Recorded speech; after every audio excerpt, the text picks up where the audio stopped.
Mic আপনাকে দেওয়া হয়নি? যদি না দেওয়া হতো কেড়ে নিতেন, কেড়ে নিয়ে দাঁড়িয়ে বলতেন দিদি কালকে আমি কাঁদছিলাম গো, তার জন্য না আমাকে সবাই খুব বাজে বলছে। দিদি বলো আমি কি এতই বাজে? আমি ঠিক বুঝতে পারলাম না যে উনি বিচার চাই বললেন, মানে উনি কার কাছে চাইলেন? একটা জিনিস হতে পারে, মুখ্যমন্ত্রী সেদিন নেমেছিলেন পুলিশ মন্ত্রীর কাছে বিচার চাইছিল, আবার আরেকদিন পুলিশ মন্ত্রী নামবে স্বাস্থ্যমন্ত্রীর কাছে। দিদি নাম্বার ওয়ানে ওই রকম নাটক ন্যাকামো না করে বাকি যারা রয়েছে, বাকি মহিলারা যারা রয়েছে, আমি শুনছি লক্ষ্মীর ভাণ্ডারের ফর্ম নাকি অনেকে ফিল আপ করতে শুরু করেছে, তাদের আর লক্ষ্মীর ভাণ্ডার চাই না, তারা স্টপ করতে বলছে। রচনা ব্যানার্জি মতো মানুষগুলো না পশ্চিমবঙ্গের কাছে আজকাল এখন বোঝা হয়ে দাঁড়িয়েছে, জাস্ট বোঝা। উনি সিবিআইকে কেন চিঠি লিখছেন না? উনি সিবিআইকে চিঠি লিখুক, সিবিআইকে বলুক। বাইরে থেকে জিনিসগুলো বলা খুব সহজ। তো জগন্নাথ দাও হয়তো নিজের মতো করে কথাটা বলেছেন যে পলিগ্রাফ টেস্ট মুখ্যমন্ত্রীরও করা হোক, কিন্তু বিষয়গুলো হচ্ছে এই যে কয়েকজনকে মানে এই ইনভেস্টিগেশনের র্যাডারে যারা রয়েছে, স্ক্যানারে যারা রয়েছে, যদি দুজন পুলিশ কর্তা থাকতে পারেন, সন্দীপ ঘোষের মতো মহামানব একজন থাকতে পারেন, তাহলে মুখ্যমন্ত্রী বা কেন ছাড় পাবেন? পুলিশ মন্ত্রী কেন? এখানে কিন্তু মুখ্যমন্ত্রীর কথা আসছেন, এখানে আসছে স্বাস্থ্যমন্ত্রী পুলিশ মন্ত্রীর কথা। স্বাস্থ্যমন্ত্রী পুলিশ মন্ত্রী কেন ছাড় পাবেন? সিবিআইয়ের যদি প্রয়োজন পড়ে তাহলে ওনাকেও ডাকা হোক। উনি কয়েকদিন আগে, বেশ কিছু মাস আগে, ভোটের আগে মনে হয়, ভোটের আগে উনি একটা কিন্তু আওয়াজ তুলে দিয়েছিলেন, আমার বাড়িতে সিবিআই এলে আপনারা রাস্তায় নামবেন তো? কেউ নামবে না। যারা আপনার বাড়িতে কোনো দিন সিবিআই গেলে যারা রাস্তায় নামবে, বাঙালিরা পরের দিন থেকে তাদের গায়ে থুতু ছেটানো শুরু করবে। কারণ একটা খুন, একটা ধর্ষণ, একটা দুর্নীতি, সেটাকে চাপা দেওয়ার জন্য কেউ যদি রাস্তায় নামতে পারে, তাদেরকে মানুষ বলে আর বিবেচিত করা যাবে না, তারা মানুষ আর থাকবে না। মুখ্যমন্ত্রী তথা স্বাস্থ্যমন্ত্রী তথা পুলিশ মন্ত্রী তাকেই কার্যত দেখা গেল রাস্তায় নামতে। বিরোধীদের অভিযোগ, তাহলে মানুষ এবার কার কাছে কি অভিযোগ করবে? আমি ঠিক বুঝতে পারলাম না যে উনি বিচার চাই বললেন, মানে উনি কার কাছে চাইলেন? একটা জিনিস হতে পারে, মুখ্যমন্ত্রী সেদিন নেমেছিলেন পুলিশ মন্ত্রীর কাছে বিচার চাইছিল, আবার আরেকদিন পুলিশ মন্ত্রী নামবে স্বাস্থ্যমন্ত্রীর কাছে বিচার চাইবে। কিন্তু এটা তো কোথাও গিয়ে নিজেই নিজের কাছে বিচার চাই। আমি তো সেটাই বলছি, নিজের কাছে বিচার চাওয়া না, বিষয়টা হয়ে যাচ্ছে যে তিনটে চেয়ার আলাদা আলাদা, একটা চেয়ার আর একটা চেয়ারের কাছে বিচার চাইছে। কতটা হাস্যকর পরিস্থিতি, যদিও বা হাসার পরিস্থিতি আজকে নেই, কতটা হাস্যকর পরিস্থিতি নিজের বানিয়ে দিলে একটা মানুষ। নিজের সরকার চলছে, নিজের সরকারের বিরুদ্ধে ধর্নায় বসছে, নিজের সরকারের বিরুদ্ধে রাস্তায় চলছে। একটা মানুষ দুর্নীতি করতে করতে, দুর্নীতিকে ঢাকা দিতে যে ধরনের অ্যান্টি সোশ্যাল কাজকর্ম হয়, সেই জিনিসগুলো ঢাকা দিতে দিনের পর দিন এমন করেছেন, দিশাজ্ঞানহীন হয়ে গিয়ে উনি এখন আর বুঝতে পারছেন না কার বিরুদ্ধে কোথায় কথা বলা উচিত, কার বিরুদ্ধে কোথায় কথা বলা উচিত না। মানুষকে যখন আর এই ভুলে, মানে central government, CBI, CPM, BJP, কংগ্রেসের আজকাল নাম নিচ্ছে না খুব একটা, দিল্লিতে তো সেটিং আছে, তার জন্য কংগ্রেস নিয়ে ওনার কোনো বক্তব্য নেই, মানে সাম্প্রতিককালে তো শোনা যায়নি। এসবের বিরুদ্ধে বলতে আর কাউকে যখন খুঁজে পাচ্ছে না, তখন বলতে শুরু করেছেন যে বিচার চাই, ফাঁসি চাই, বলে নিজের বিরুদ্ধেই কথা বলছেন। ওনার মানসিক সুস্থতা কামনা করি। এই যে রোদ্দুর রায়, যার বক্তব্যকে নিয়ে বারবার সমালোচনা হয়েছে এবং কার্যত তার ভঙ্গিটাকে নিয়ে, বলার ভঙ্গি এবং ভাষাগত ব্যবহার যেগুলো তিনি করেন, সেগুলো নিয়ে বারে সমালোচনা হয়েছে। কিন্তু আজ সেই ভাষা বা সেই ভঙ্গিমা মানুষের কাছে পছন্দের হয়ে উঠছে। মানে কোথাও গিয়ে কি এটা কি সময়ের জন্যই এটা হচ্ছে, বা মানুষের মানে দেওয়ালে পিঠ থেকে গেছে? মানে কবি সুকান্তের কথায় ক্ষুধার রাজ্যে পৃথিবী গদ্যময়, সেই পরিস্থিতি কি এই বঙ্গে বর্তমানে? রোদ্দুর রায়ের বিষয়টা কি জানো তো? রোদ্দুর রায়ের সম্পর্কে যে ধরনের মানুষ সেই সময়, যখন উনি অ্যারেস্ট হলেন সেই সময় কথা বলছিল, তারা ম্যাক্সিমামটাই তৃণমূল ছিল। তৃণমূল ছাড়াও কিছু মানুষ যারা রোদ্দুর রায়ের এই ধরনের প্রসঙ্গ বা এই ধরনের কথা বলা নিয়ে ভীষণ রকমভাবে মানে সেটাকে সমালোচনা করেছিল, তার মধ্যে আমি একজন ছিলাম। যে আমি বারবার বলেছিলাম যে রোদ্দুর রায় যে কথাগুলো বলছেন আমি সমর্থন করছি, কিন্তু ওনার যা বলার ভঙ্গিমা, উনি যেভাবে মুখ্যমন্ত্রীর বিষয়ে কথা বলছেন, মুখ্যমন্ত্রী তো তৃণমূল ভাবতে পারে তার একার না, সে আমার রাজ্যের মুখ্যমন্ত্রী, আমারও মুখ্যমন্ত্রী।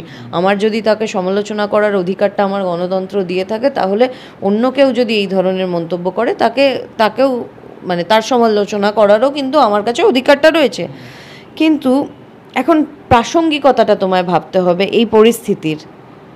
যে মানুষটা বারবার একটা কথা বলছে, কয়েকদিন আগে খুব সুন্দর একটা কথা রোদ্দুর রায় বলেছেন যে নিজের বিরুদ্ধে নিজে নামছেন, বাইপোলার ডিসঅর্ডার সরকার চলছে নাকি? কত সুন্দর একটা বক্তব্য। আমি একটু আগেই বললাম ওনার মানে সুস্থতা কামনা করি, উনিও ওই কথাটা বলেছেন, কিন্তু গভর্নমেন্টটা কি বাইপোলার গভর্নমেন্ট নাকি? নিজের বিরুদ্ধে এখন আমার মুড অফ, এখন আমার মুড ভালো, এখন আমি এটা মনে আছে, এখন আমি ওটা ভুলে যাচ্ছি, নবান্নে থাকলে আমি মুখ্যমন্ত্রী, যেই রাস্তায় আসছি ভুলে যাচ্ছি আমি মুখ্যমন্ত্রী, আমার বিরুদ্ধে আমি নেমে যাচ্ছি। মানুষ এগুলোকে রিলেট করতে পারছে আজকে রোদ্দুর রায়ের কথাগুলোকে। আমি বহুদিন ধরেই ওনার কথাগুলো রিলেট করতে পারতাম যে এই মানুষটা যেটা বলছে অনেক কিছু বলছেন। রোদ্দুর রায়ের মতো শিরদাঁড়া পশ্চিমবঙ্গে আর কিছু মানুষের যদি এরকম হতো তাহলে এই নচিকেতার মতো পরজীবীরা মাথা তুলে উঠতে পারতো না। এখনও অবধি কয়েকদিন আগে মহানায়ক পুরস্কার পেয়েছে, কত কিছু পেয়েছে, এখনও অবধি কিন্তু সেভাবে কোনো সমালোচনা দেখতে পারলাম না।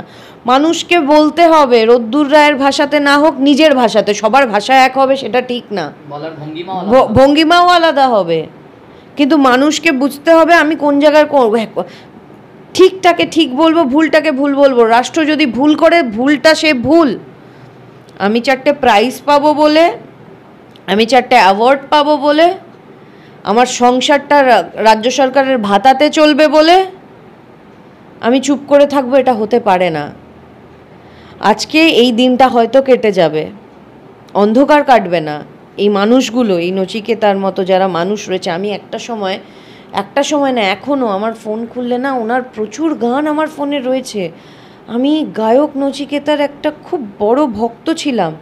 সেই গায়ক নচিকেতাকেই যখন এই ধরনের পরিস্থিতিতে দেখতে পাই না, যে সম্পূর্ণরূপে উনি চটিচাটা হয়ে গেছেন, খারাপ লাগে, ক্ষোভের সঞ্চার এখান থেকেই হয়।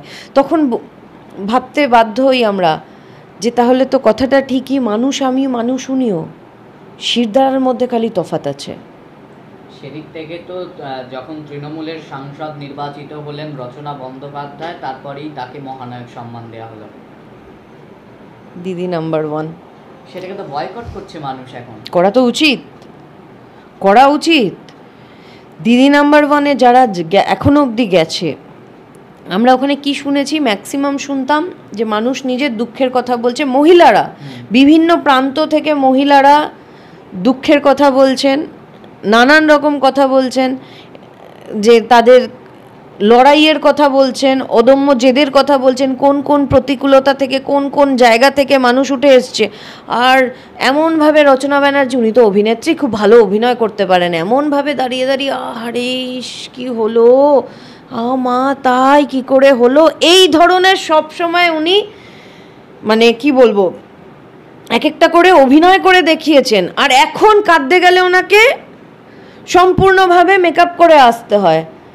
বাড়ি থেকে নাকি বেরোতে পারছি না, আরে 4টে পুলিশ নিয়ে তো বেরোন, আপনি কি করে বুঝবেন? যারা ট্রেনে বাসে যাতায়াত করে তাদের কি সমস্যা?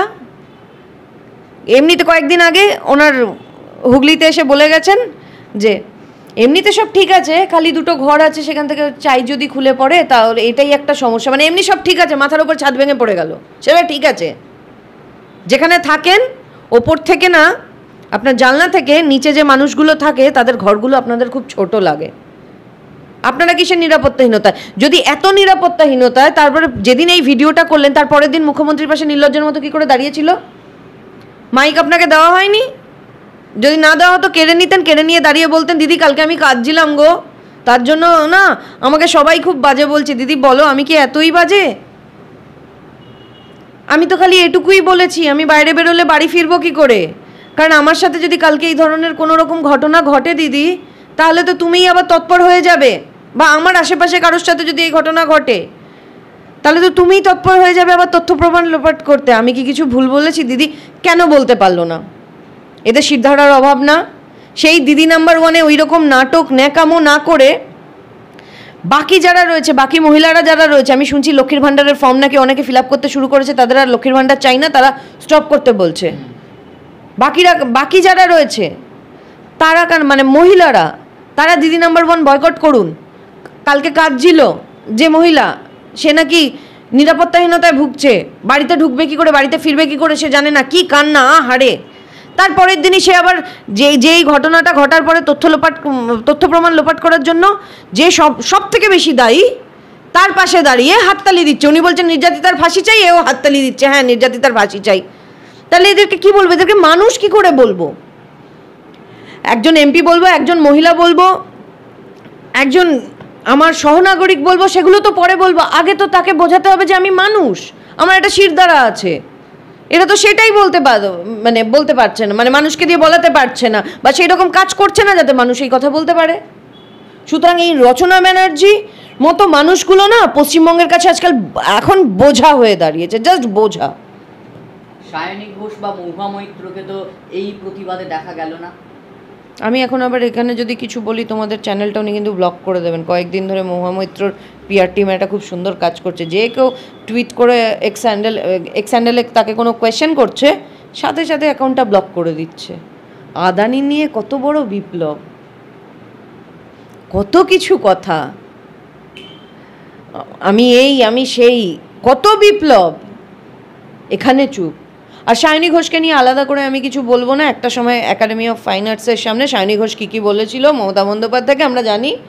তারপরে আবার সায়নী ঘোষ তৃণমূলের মঞ্চে দাঁড়িয়ে কি বলেছে। আর আজকাল তো সায়নী ঘোষকে যা দেখতে পাচ্ছি, মানে ওনার মোটামুটি সাজ বেশ সব কিছুই ধরে নিয়েছে।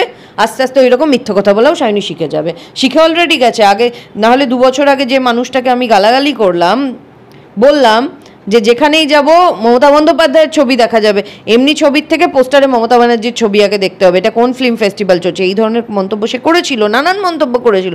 তারপরের দিনই আবার হাত তুলে দেখছি যে দিদিকে খুব প্রণাম, দিদিকে অসংখ্য ধন্যবাদ, আরও নানান কিছু বলেছিল। যে মানুষগুলো নিজেদের কথায় এক জায়গায় থাকতে পারে না, সুতরাং সেই সায়নী ঘোষদের নিয়ে আজকে এটা মানতে হবে যে তারা এই লড়াইয়ে সাধারণ মানুষের সাথে সামিল হবে। এটা তো ভাবাই ভুল, এরা নিজেদের ছাড়া কোনোদিন কারোরটা তো ভাবেনি।